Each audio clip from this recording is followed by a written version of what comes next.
Hey guys, welcome back to the channel. So today we have another tool review, and today's video we're going to be reviewing this NOCO Boost pack. And before we go ahead and get into this video, guys, I just want to say, if you guys haven't subscribed to the channel, hit the subscribe button down below. Definitely smash that like button because it helps channel out. And with that said, let's go ahead and get started on today's video.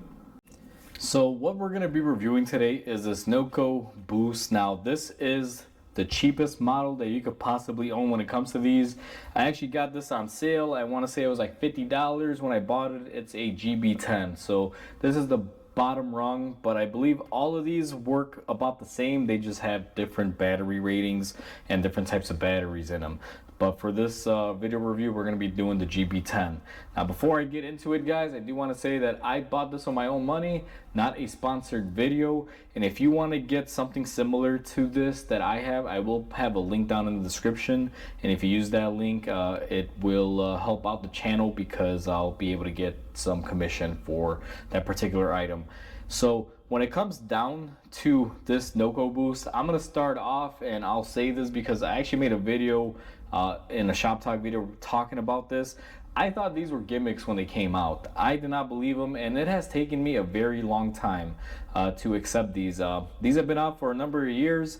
It's currently 2023, and this is the first one that I've bought. And I bought it this year, about 5 or 6 months ago, and I've wanted to review it and use it in real life world situations before I did so, because I was the biggest skeptic on these guys, and I absolutely love this unit now. Prior to having this, I had a big jump starter, you know, like the jump packs that most mechanic shops have, and that thing's always been heavy. Now this thing is nice and light. I absolutely love it. And what you typically get is you get the main unit here, you'll get your cables, you'll get a charging cable, and this one came with a little baggie you could put it in. Now at my shop, I'm not using it in a little bag because it's always out and about and I'm always using it. Now this thing doesn't really have a lot of features, and there are some features on it that I think are kind of gimmicky that I don't really care for because I don't plan on using them that way, although I do appreciate those options being there. Now I'm going to disconnect this unit here. Let me just take off this cable assembly. Typically it comes in like this. Now on your unit you're going to have 3 buttons. You're going to have the power button, your light button, and then this button's a multi-function button that you can use for certain features on here. On one end you have a USB out, and it'll have a USB connector. Now I don't know which one that is, but it's a square one. It's been pretty common for a number of years. And then USB in is a micro USB, I believe, and that is only used for charging. You cannot use it for anything else. The USB out is the one that you would use if you wanted to charge your cell phone or something of that nature. Now on the other end, we obviously have our plug, where we have our connection for our cable ends and our leads. And this is kind of nice that you can break it down to fit it in a small factor form. I haven't really had too much trouble with it. It's been pretty good. And these are obviously coded, where you see one connector is a square, one's a circle, so there's no chance of you hooking this up backwards. Now speaking of hooking up a jump pack backwards, one thing that I do like about this that a lot of jump starters always have is that you cannot really mess up with this thing. Even if you don't know how to jump start a car, this will not let you hook it up in reverse and possibly blow all your fuses and modules on your car. It will warn you. And I've actually tried this feature. I had a car I tried it on, purposely hooked it up backwards, and it just wouldn't boost it up at all. It was saying check clamps, check your connections. So it's very nice knowing that they have a lot of circuitry built in for safety and protection. Now aside from it being great that you can't really mess this up, one thing that I really like about this, and the thing that made it more, I guess you can say, appealing for me, why I've always wanted to own one, is the size and the factor. I mean, I'm a mechanic, I'm running out there, I'm jump starting maybe a couple cars a week or a day, it just really depends. But it's nice knowing that I could just carry this, go out to the parking lot, get a car started, whether it be because it has a bad alternator and I got to keep this running. Now I use this one of two ways. This is either going to bring in a car and boost it, so I could bring it into the shop when it has a bad alternator and it's not charging. I use it as basically a battery to help run the car until I can get it inside the shop, and I will also use it to jumpstart cars. I can actually say that I have used this on a car where the alternator failed about 3 blocks away, hooked this up and put it into bypass mode where it just shoots out power, and I was able to drive the car 3 blocks down to my shop and be able to service it, helping out the customer so he wouldn't have to tow his vehicle. And it worked great. It actually held up, and that's the thing that I'm mainly surprised about, because the reason why I didn't want to own one of these for a while is because I thought they were gimmicky and they wouldn't do very well on performance, but it is a pretty good unit. Now on the unit itself, you have 3 buttons. Now one of the things that I mentioned earlier that was gimmicky, at least to me, is this light button. You guys can see if you push it, you can dim a light and do all these little features like SOS and, you know, things that will help you on the side of the road. Now this is great if you're a consumer, it's dark, side of the road, you can't see anything. It's a great addition to have a flashlight, but for me in a shop environment, I'm not really buying it for this feature. It's nice that it has it, but for me, I'm just gonna say it's gimmicky just because the way that I use it. For other people out there, it can be a great thing and a lifesaver, so, you know, I'll give it that. Now aside from the light button that you just saw me use, we have this little asterisk or exclamation point, I should say. What this does is it'll put this into bypass mode. Now this will not jumpstart a completely flat battery. If you wanted to do that, it's going to require you manually bypassing it, and when you manually bypass it, you better make sure these connection leads are hooked up correctly, because they're just going to flow power the way it should.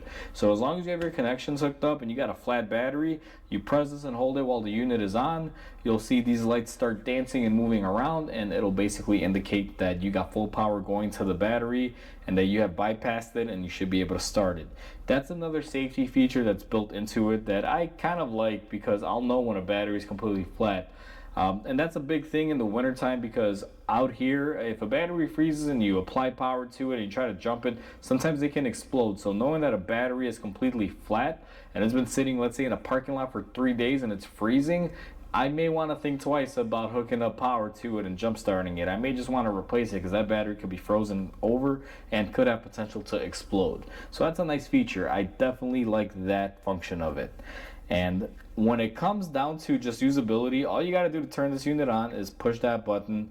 You will see it'll give you an indicator. Now I have used this about 3 times jump starting a few cars, and you guys can see I still have plenty of battery left by the indicator over there. And if it was hooked up to a car right now that had some voltage, just needed a quick jump, these would start flashing different colors, indicating that it's boosting it. But since there's no battery hooked up to it, it is not going to do that, obviously. Now to put it into bypass mode, now clearly my leads are separated here. All you're going to press is this button and hold it, and you will see right there it starts flashing its lights, indicating that it's in boosting mode.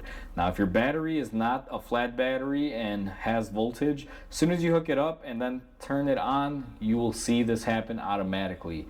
But since I don't have a battery here, I had to do it in the manual bypass mode, which is just simply by holding that button. And you can see I press it again, it pretty much turns it off, and we can go ahead and power it down.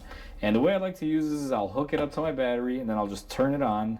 It'll automatically boost if it's not a flat battery. I go in the car, jump it, run it, do whatever I got to do, and it's great.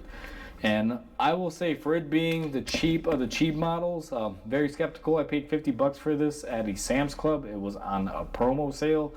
I am impressed, guys. These are great units. I actually stepped up and bought another unit, and I'm going to try to link down below this one if you guys want a very basic one, and I will also link the other one that I bought that I plan on using as a secondary backup to this one that's a little bit more professional, has a little bit better output and bigger power.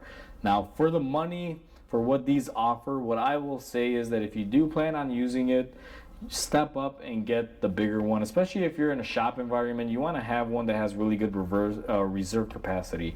Now this one being the cheapest of the bunch, I can get about 5 jump starts out of it, and I'm talking about a mix of flat batteries and some just needing a quick boost before this thing runs dry. You can even probably do more, but I've never had, 7 or 8 cars that needed to jump in the same day. So realistically, it could probably do more, but right now in my environment, I'd give it a solid 4 to 5 cars before you need to recharge it, and that's great. It makes it really nice and easy for just jump starting your car. Now, if you're using it to take the place of an alternator, if you have a failure in a shop, and let's say you're driving from 3 blocks away like I did, yeah, I will say that if you have this hooked up and you do that, you may find that you have reduced your jump starting times. Maybe instead of being able to jump start 5 cars, you may be able to get another 1 or 2 out of it before, because that does take a toll on the battery. It will run it down. That's the big thing on these, is that they're such a small form factor that even if you buy the high reserve capacity ones, they have a bunch of different models. There's a few of these that even go up in the hundreds, if not thousands of dollars. It's completely ridiculous how expensive something like this could be if you opt for the more premium units compared to this one.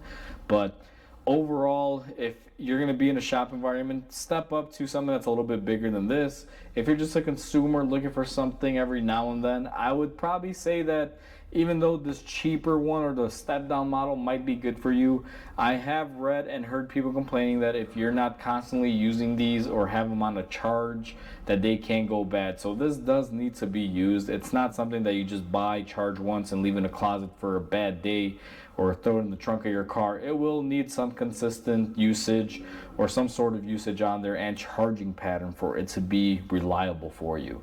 So if you do plan on getting one of these, just know that, keep it at the top of your head. But here at my shop, we use this quite often, so I don't think I'll have that issue. I've had this for about 5 months now, maybe a little bit longer, and it's been great. And like I said, I love this so much, I actually got a step up unit from this one. It's also made by NOCO Boost. I'll link it down in the description below, guys. But I just wanted to share this review with you. These things are absolutely wonderful. If you've ever been on the fence about buying one and you weren't too sure, I say it's a definite must, especially in a shop. You're not going to be carrying around a big bulky one like the standard ones are. You just have something quick, small, and easy. Do a jump start in the parking lot and get the car in the shop. So for that purpose, I absolutely love it, and that's what I bought it for, and it surpasses my expectations. It's a great tool to have in addition in my toolbox. So with that said, hopefully you guys enjoyed this video. Please comment, like, and subscribe, because it definitely helps the channel grow. Hope you guys have a wonderful day. I'll catch you guys on the next video.